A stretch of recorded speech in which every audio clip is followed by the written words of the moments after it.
What's going on, guys? White Fox 1225 here to talk about Mirage Arcane Warfare, a game that's being made by Torn Banner, who also made Chivalry Medieval Warfare. The games are kind of related, they're kind of similar, but at the same time, this new game, Mirage, brings a lot more to the table, a lot of new additions and changes. So I'm going to talk about all that today and everything you need to know for the game.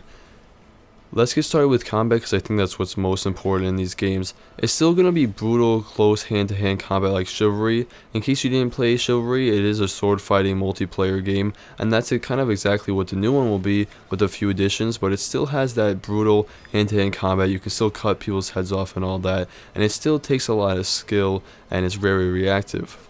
Now, the addition to the combat is now magic, so you can cast these magic spells and attacks, and they said they, quote, want it to feel like a sword fight from 20 feet away.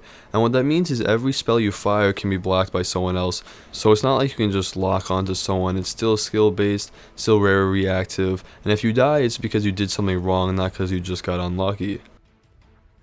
In this game, there's going to be 6 classes, each one with different, play styles, all of that you would expect, kind of like Chivalry. And each class is going to have 3 slots for spells, and you can equip any different spells you want. There's going to be a lot of options, but not all of them are offensive either. They're not all attacks. There's going to be some defensive skills, some evasive skills, and what that really does is it opens the gameplay up.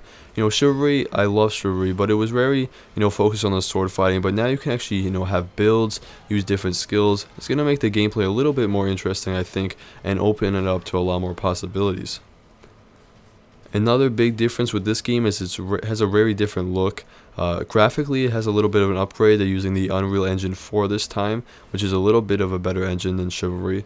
There still has lots of blood, but the big change is that it has lots of bright colors and has a bit of a Persian look. Most of the maps look like they're in a desert with lots of palaces and a big grand look, and it has a very different style compared to Chivalry's like dark, muddy, medieval feel. This one has a lot more of a fantasy feel, but like I said, very Persian and deserty, which isn't bad. It's a nice change and something I think we don't see in a lot of games, so I'm glad the game's gonna have its own style.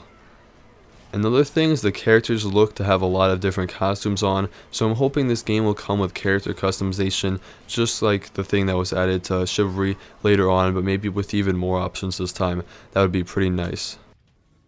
That's pretty much it for new information. Some people are complaining that it's not a Chivalry sequel like they expected when Torn Banner said they were making a new game, but I don't think the reason that we don't have a sequel to Chivalry is the devs didn't see a lot of room for change.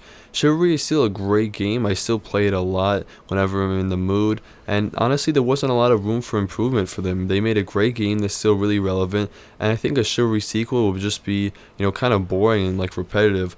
And I think they also saw the production of games like For Honor, which is very similar to Chivalry, and I don't think they wanted to compete with Ubisoft, so I think it was time for a change, and this game is just going to evolve the gameplay of Chivalry, and now we can play Chivalry and Mirage Arcane Warfare and have a blast with both of them. I think they're going to be similar, but at the same time very unique games that are going to be great to play even next to each other. I think they'll each stand on their own and be different titles with some great gameplay. Now, the game is out later this year for PC, but we do have a beta coming this summer, so if you want to sign up for that beta, you can check out the link in the description. It's right on their main website, and we actually do have a price for the game, guys. They said it's going to cost $30 when it does come out.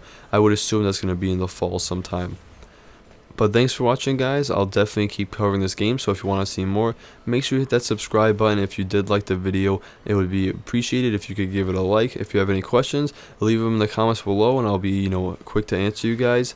And that's pretty much it. Thank you guys so much for watching. It means the world to me, and I'll see you in the next one.